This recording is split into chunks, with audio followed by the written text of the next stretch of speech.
So going down memory lane, I'm just wondering, do y'all remember the Bramble administration? The Bramble administration ran Pueblo. We don't have a mayor. We got a city manager here. That's our equivalent of the mayor.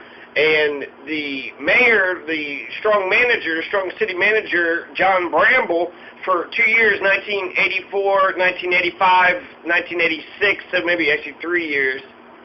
October 27th, 1986, he was forced to resign under pressure. But that was after John Bramble fucked Pueblo all up, and then he was forced to resign under pressure. And October 27th, right before Halloween, 1986, he was booted out. That's how we get rid of a chief executive around here. That's how Pueblo rolls.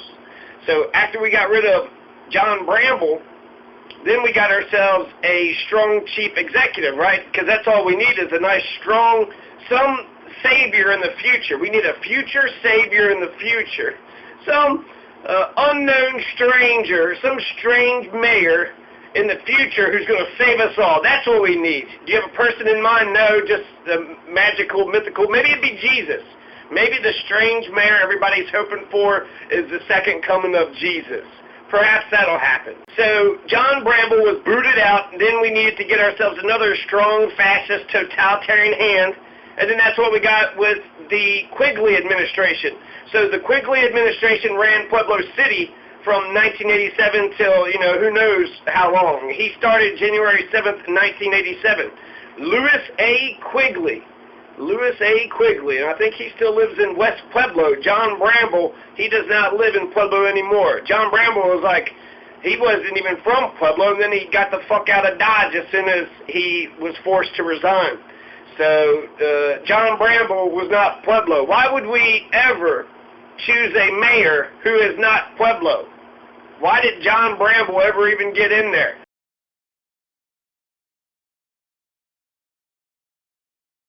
Anyways, he fucked it all up, and then we got Louis A. Quigley, and after we got Louis A. Quigley as our city manager, Pueblo City has been perfect ever since.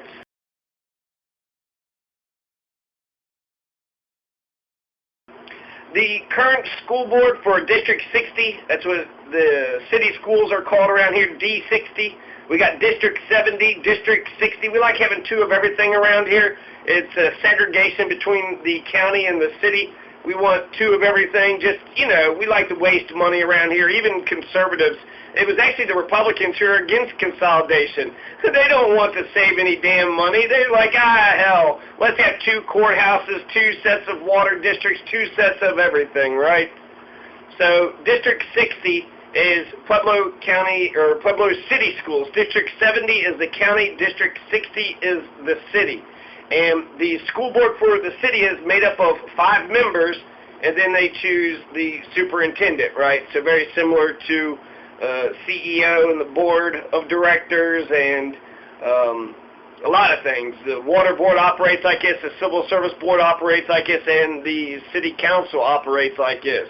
Ultimately, the board has no power whatsoever except the power to hire and fire the superintendent. So once the superintendent is hired, then you got to put the parameters of policy. The board needs to dictate, needs to tell the superintendent what to do. The board needs to do that. I want a strong legislature that tells, I don't want the legislature to completely, push the chief executive around, but I do want the chief executive to answer to somebody. I want them to answer to somebody, and who better to answer to than the legislative branch, right? Checks and balances. People who are for a strong mayor are for a weak city council. Why you want city council to be weak? Huh? Why do you want a weak legislative branch? Anyway, so I'm a little bit bitter about this, but the state of the Board of Education right now, there's 5 members. There's Phyllis Sanchez, there's Barbara Clemente, there's Frank C. Latino, there's Robert Gonzalez, and then there's R. Kenneth O'Neill II. I thought it was the 3rd. So Kenneth O'Neill, Robert Gonzalez, Frank C. Latino, Barbara Clemente, and Phyllis Sanchez. Those are the 5 current members of the school board. Barbara Clemente, Frank C. Latino, and Robert Gonzalez is going to remain on the school board.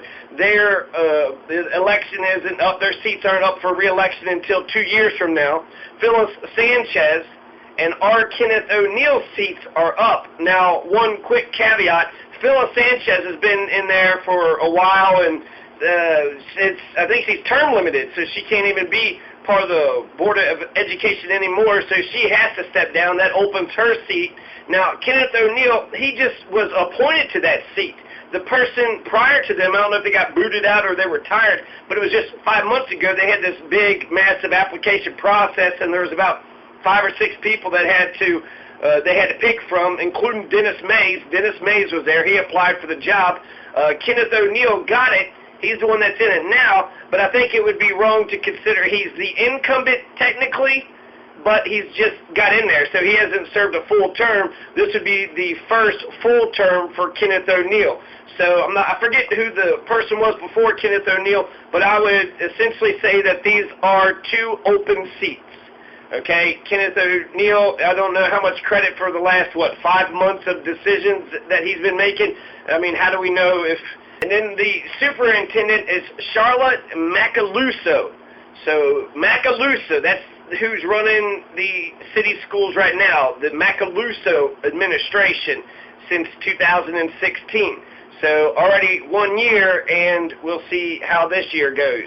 So Superintendent Macaluso is a former graduate of Pueblo East High School and a Pueblo native. So she's Pueblo through and through, which is a good thing. A lot of these superintendents are not from Pueblo, and a lot of these city managers are not from Pueblo. So she spent her entire professional career of 25 years working for Pueblo City Schools. Her professional experience includes serving at various levels. She was a teacher, principal, central office administrator, and now superintendent. She started out as a teacher, and then it says she advanced into administration. So it's weird that if you're a teacher, I mean, isn't the joy of teaching the thing that you're doing to get into administration, to be a bureaucrat? Nobody ever grows up saying they want to be a bureaucrat. It's like, you know who inspired me in high school? Yeah, the secretary. Why would they? Because of how they took your notes down and passed them with... Anyways. She was the principal of Risley International Academy of Innovation for 6 years. After being principal of Risley International Academy of Innovation, she accepted a role in the Central Administration Office working as the Executive Director of Continuous Improvement and Innovation. Recognizing her strong work ethic and leadership ability, she was appointed to the Interim Superintendent of Schools by the Board of Education, a position she held for 6 months before the board unanimously voted to officially appoint her as the school district superintendent in February 2017. Superintendent Macaluso holds a Bachelor of Arts degree in Social Science from the University of Southern Colorado and a Master of Arts degree in Diverse Learner from the University of Phoenix. Is that the online program, or did she actually go to Phoenix for that? She has her professional teaching license in elementary education and a professional licensure in school administrations with an endorsement in English as a second language from Adams State University. Most recently, Superintendent Macaluso completed the Relay Graduate School of Education program, which has been widely implemented throughout our school district. There's some students in Colorado Springs who are walking out because of the Trump administration going after DACA. And if you want to get the school board's attention, if you want to get the public's attention, students, walk out. Walk out.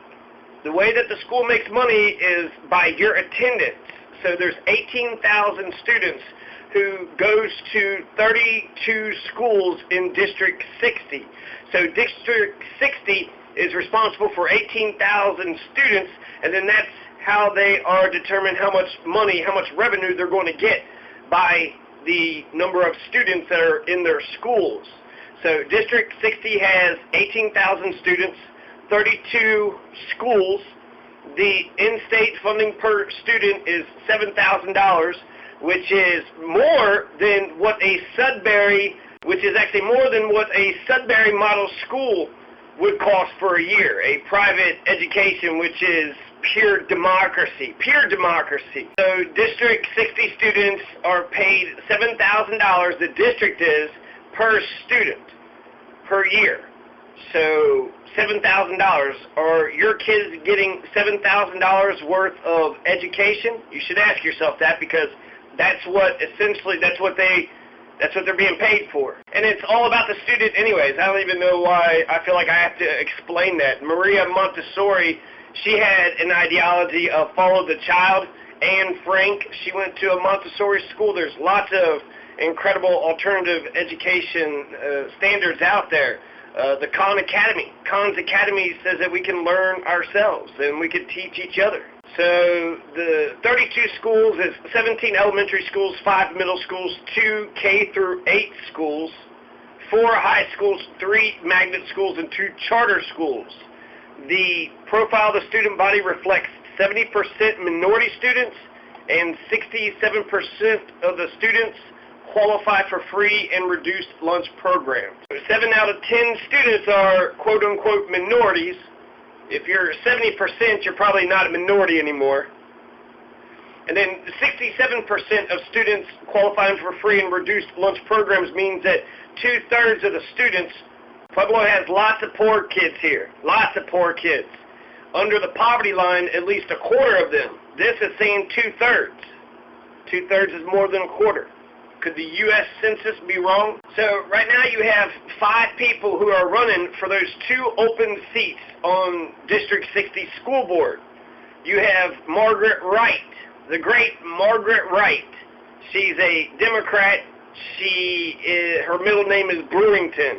So Margaret Brewington Wright is running for school board. Taylor Voss, who's 24 years old, he's a motivational speaker. Styling and profiling Taylor Voss. He's published at least 2 books. One titled Getting Strength from My Struggles, The Secret to Success in College That Nobody Talks About, and Self-Discovery in College was another one of his books. So Taylor Voss, Voss the Boss, is running. So Margaret Wright, Voss the Boss, R. Kenneth O'Neill the second, or the third. The second, let's just go with Kenneth O'Neill. His Ralph, R is Ralph, but that's probably his father, so he's Kenneth. I think that's the distinction. Kenneth O'Neill. Okay, so Kenneth O'Neill, he's technically the incumbent, but he's only been in there for a few months, so I'm going to get him a clean slate. He's a fresh face anyways. Technically, he's one of the incumbents, but we'll see what Kenneth O'Neill is all about. Let's see what he envisions for the school district. And Dottie Hipperly Calhoun, she's a parent, which is a largely forgotten stakeholder in educational circles. I saw Taylor Voss is being quoted in the paper as saying that it's all about the teachers and the students. It's the teachers and the students. That's all what it's all about.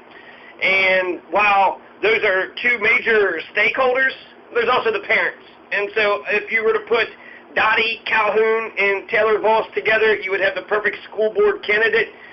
Taylor Voss is saying it's all about the teachers and the students, and Dottie Calhoun is saying she's a parent, so she understands everything. She's a super parent, and that's probably true. So the 5 candidates are Margaret Wright, Margaret Brewington Wright, Taylor Voss, Kenneth O'Neill, Dottie Hipperly Calhoun, and Dennis Maes. Dennis Maes, the fucking judge. The name on the Judicial Center, Dennis Maes Judicial Center, that Dennis Maes. That same Dennis Maes is running for school board. An interesting fact, the budget of Pueblo City Schools is actually higher than the budget for the city of Pueblo. So who's got more money, the school system or the city? The school system does. Also found out who Kevin Cover and Joshua Bruns are, and they're awesome. Kevin Cover is a baseball player, and Joshua Bruns is a Sandinista.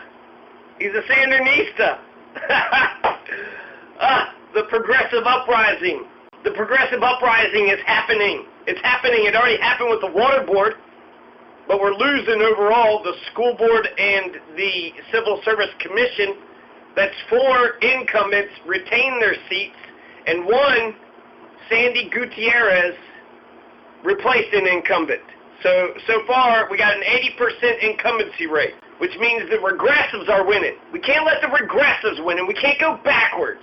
I'm sick and tired of going backwards. Why go 1 spot up and 2 spots back? Let's just keep progressing. Let's just keep moving forward.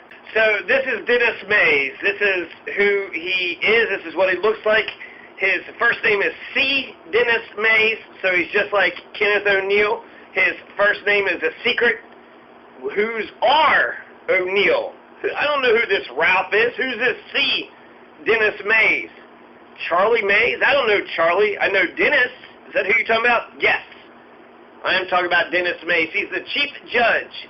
He was the chief judge of the Colorado 10th Judicial District Court. The chief judge. Out of all, 10, 20 of them? So, C. Dennis Maes served on the 10th Judicial District Court for over 16 years, since the 1990s. And then Dennis Maes retired on May 31st, 2012, 5 years ago. Dennis Maes made $138,000 per year as chief judge in the 10th Judicial Circuit. If we assume he's making $138,000 for all 16 years, then that's $2.2 million and $8,000 bucks. $2.2 million. It's probably a little bit of an exaggeration, and I'm sure he didn't save all that money, but I still wonder, is he still getting paid? Does he still get a retirement? How good is his retirement check? So we've already made him a millionaire. We've made Dennis Maes very powerful, very rich man. He is a powerhouse. He doesn't need to be a school board member. Dennis Maes, I kind of trust him because he's such a powerhouse. He's such a living legend. He's such a huge titan here in Pueblo. Why the hell would he want to, fuck with the school board? What's his dog in the fight? Maybe he just wants a better school system for his grandchildren. Dennis Maes, before he was the chief judicial judge, the chief judge of the 10th Judicial District Circuit, he was a private practice lawyer. He was also Pueblo County public defender, public pretender. He could have been one of the good guys. The defenders, I don't know. A lot of times they're pretenders, right? But I'm more likely to trust a public defender over a prosecutor. Public defender, he used to be one of the good guys, and he was the director of Pueblo County Legal Services. So, since Dennis Maes is such a powerhouse, he's already been the chief judicial judge, so he's the head of the judicial branch here in Pueblo County. We have 2 executive branches, 2 legislative branches. We've got 3 county commissioners, and then we have 1 city manager. We have the city council, and then we have 3 county commissioners. The 3 county commissioners are basically a triumvirate, right? A triumvirate, but you only need 2 people to get a majority vote. Only 2 people to get... If there's only 3 people, come on, get unanimous vote. What the fuck is this shit? Get 2 votes when there's only 3 executives. Alright, us 3, we're going to run this county. Alright, so who wants to spend all the money on a bunch of meth?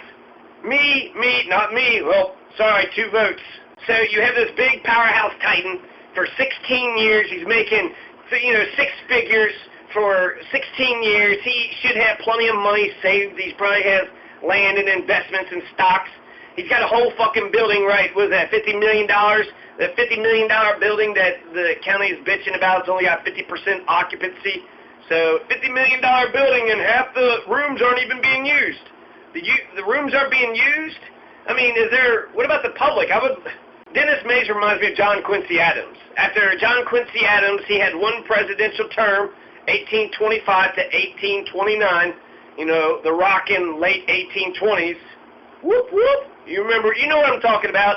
All you Confederates, if you remember 1860, you remember 1820. Come on, give me a break. After leaving office, John Quincy Adams was elected as U.S. Representative from Massachusetts in 1830, and he served for the last 17 years of his life with greater acclaim than he had achieved as president. So John Quincy Adams, after serving 4 years as the President of the United States, the most powerful man in the world, or pretty empowered, I don't know what 1829 we were doing, but after being President, it's essentially a demotion, right? He's going back to the House of Representatives. But he liked it. He liked the power. People liked him, and he got to be a voice. He was a former president, so he got to sit in the executive office. He would bring a unique experience to the House of Representatives. So it's actually cool that he's still a public servant.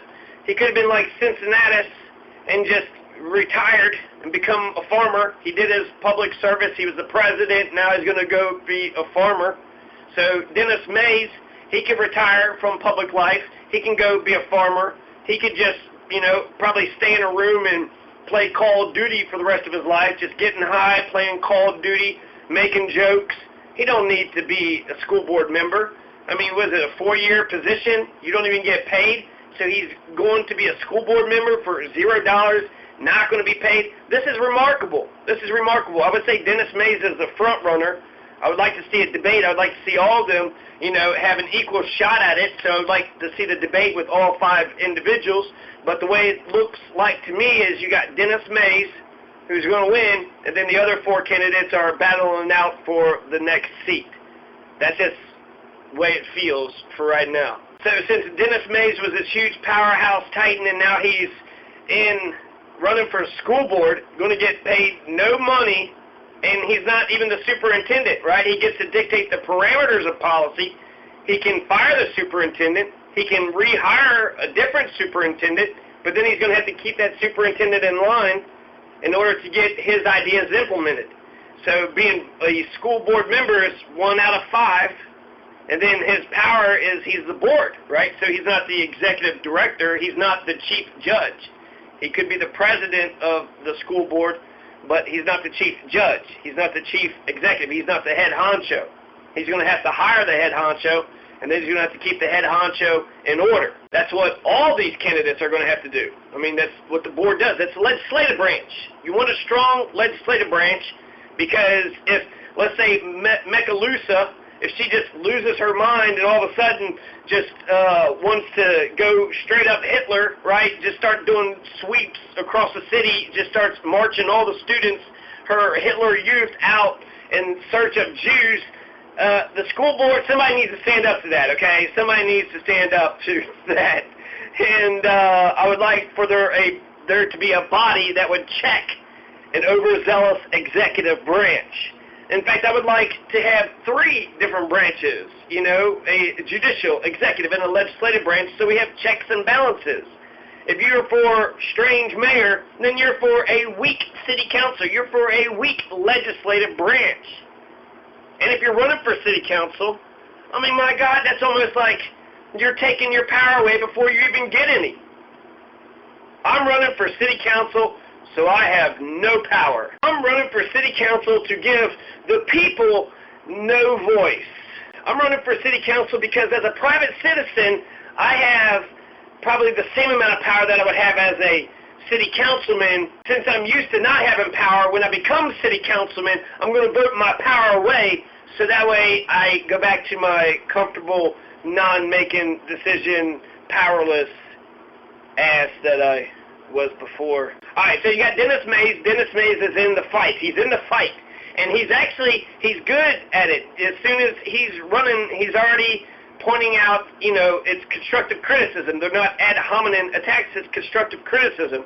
So what's been going on? What are his politics? There's 2 names that Dennis Maes mentions. He mentions Constance Jones, and then he mentions Peter Terrace Montoya. Okay, so let's talk about Peter Terrace Montoya. This is a guy, he's trying to get a head coaching spot. He's got a lawsuit that's suing the board and District 60 for $100,000, $200,000.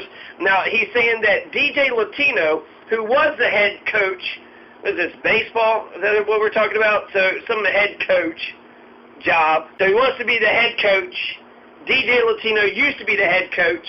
Some reason he steps down, and then he writes a letter, and then they said that they didn't hire Peter Terrace Montoya because of what was in that letter. But it was an executive privilege meeting. They have these executive sessions, right? They're supposed to be transparent, except for personnel issues, because things get, touchy and dicey, and you don't want to put all that out into the public space. And so they went to an executive session. They passed that letter around. He claims that it libeled him, and because of that letter, that's why he didn't get the head coaching job. So they're saying the lawsuit says Kathy De Niro, Phyllis Sanchez, Patty Milner had violated his due process rights when he sought the head coaching, and he says that DJ Latino had libeled him. So it'd be curious. I'm curious about what that letter says. I don't really care about any of this. You know, it's unfortunate for this man, and if he was wronged, he was wronged. Evidently, he's got Dennis Maes' ear, so Dennis Maes has listened to him. And Dennis Maes, he's not exactly saying that he's against it, but he was saying that it was a retaliatory rejection of a highly qualified baseball coach. So he's saying that Peter Terrence Montoya was highly qualified baseball coach, and that the rejection of him was more about retaliation. And so is there personal politics here that I'm not seeing? Because that very well could be it. I'd like to know what DJ Latino had to say, but he's kind of a small, you know, the head coach. I don't care. I do care about the corruption. So that's what he's essentially pointing out, is that you need to have a fair due process system. Absent confidentiality concerns, the board and administration should have no qualms about explaining certain decisions that were reached after a deliberative and impartial process. So he's a judge. He's been doing this judge thing for quite some time. Here's one side, here's the other side. Now determine who's right, who's wrong, and then that's how things work. Now, that might not be how it works in a school system. These teachers, they have absolute authority, and if you're used to having absolute authority, then you might just be a kind of person that just says, okay, I'm the boss, you do this, you do that, and you don't really, care about looking at both sides. You like your friends, you hate your enemies, and so if he was the enemy, if Peter Terrence Montoya, if he was, I'm not for sure why they didn't like him, but apparently they didn't. Dennis Maes is also calling for an audit, a thorough and extensive audit of school operations from personnel to facilities. I think everybody and everything should be audited, okay? So the school board, the water board, civil service board, city council, county council, every board, every government thing, everything. Let's just figure out how much money is in this district. Who's got the power, right? I mean, in terms of budget, the school system has more power than the city. Pueblo City Schools has more money in their budget than Pueblo City does. Pueblo City has $82 million budget, and I think it's 100-something million, either 108, 130, but the superintendent, Charlotte Macaluso says that it's a $200 million budget. $200 million, that's twice as much as the city. A school budget should reflect the reality of the situation rather than one which is comfortable to the sensibilities of the board. When reality calls for it, Dennis Maes said he's willing to make the difficult and painful decisions with involvement and advice to the community with students and families affected by those decisions. Dennis Maes said that questions that are posed to the board by the public should be answered as quickly as possible, even immediately when applicable. He's absolutely right. This public forum, I'm glad that they go through the perfunctoriness of it. The public gets 5 minutes. They get up there and say whatever it is that they want to say. The city council just blankly stares at them, and then they say thank you, and then the next person comes up. But ultimately, if you wanted them to listen to you, then they would say, okay, here's the solution to the problem. But it's not, it's an awkward meeting because it's not organic. Someone says, hey, my cat is stuck in a tree, and then you're like, okay, thank you. Come back and talk to city council whenever you want. Okay, next, who wants to speak to city council? It's like, what about my damn cat? I just told you my cat's stuck in a tree. I mean, was it not a good enough fucking speech? I need to get my cat out of the tree. I love my, old fluffers. Old fluffers. So these are really good things. Dennis Maes is calling for transparency. There's already some degree of transparency. I will give Charlotte Macaluso this credit that it's televised. It's videotaped. The school board meetings are. The school board meetings are videotaped. They're televised. There's a public forum. And so that means that there is actually more transparency than the county. The county government nor the county schools, they don't televise their meetings. So in the city government politicians and the school city officials are celebrities because everybody's watching what they're doing. The entire world has access, at least, to what they're doing. But if you're in the county, then you don't, the city doesn't even apply to you. Only the county government and the schools does, and they're not videotaping, so you have to physically be at those meetings in order to see what the hell they're actually talking about. And then it's not always clear because a lot of times the important discussions are held behind the scenes. They come out as a united front and then only sort of argue about the few issues that they can't agree on. So Dennis Maes is calling for a thorough audit of D60 schools. Excellent. That's great. I think it's wonderful. If this is a $100, $200 million budget, spend $10,000 to see where the fucking money's actually going. Where the fuck is all this money going? I just read a report, 2014. I don't know if this is still true, but if our school system doesn't have air conditioning, that's so fucking nasty. I remember being in the 8th grade, a bunch of puberty, like everybody's stinking, everybody got fucking body odor, everybody's stinking, it's hot, no air conditioning. What the fuck is that bullshit? Meanwhile, we paid Elmwood, we paid for their air conditioning, the city of Pueblo did. And what's an air conditioner cost anyways, $100, $150? I mean, for like a small window unit, but, that's $72,000 I would have paid for what? 400, 500 air conditioners, which would be making the kids cool right now. And so I think it's absolutely ridiculous that in 2014, I don't know if that's changed or not, but frankly, that's such bullshit. There was this one educational theorist, Sugata Mitra. He had this hole-in-the-wall experiment. Essentially, what it boiled down to is if you have a bunch of children and you have a computer and their willingness to learn, it was just out in the ghetto, and so these poor kids started staring at this computer, started playing with it, and then they were learning all these different games, these math games, and these games they would have never done in school, but since they discovered it for themselves, and they were all congregating, they were talking about it, they were curious about it, they were figuring things out within a couple of days.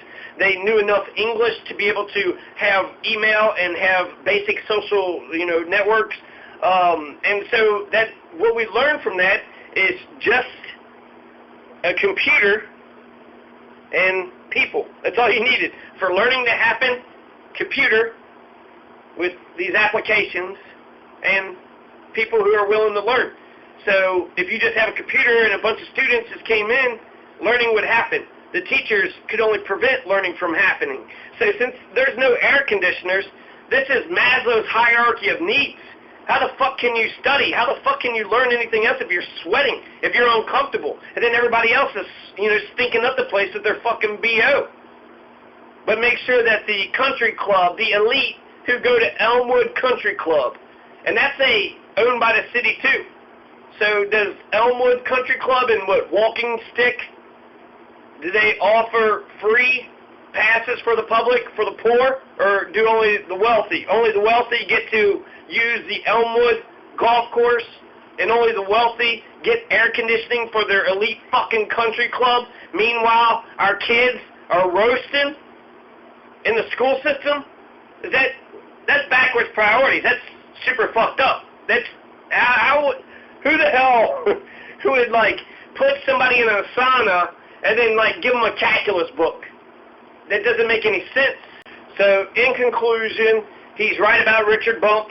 He's the lawyer from Boulder. If you don't reside here, I'm going to live in Pueblo until the day I die. So I want my public representatives, I want my politicians to be living here. To understand what the city goes through, how can you understand what the city goes through if you don't live here? If you don't live here and work here, if you're not going to raise your family here, then you don't have that emotional investment, that emotional tie that you want to make the entire community better.